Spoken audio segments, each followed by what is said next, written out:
Hi, this is ZTE Blade A72s and I'll show you that the device comes with the charger inside the box. So let's first open the box.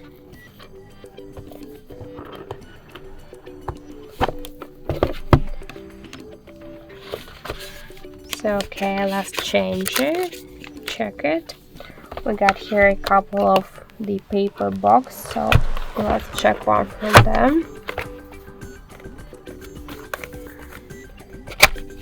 Okay, so I just opened the right box that says the ZTE charger, the original one with all of the specifications. So yeah, as our device comes with a charger brick inside the box by default.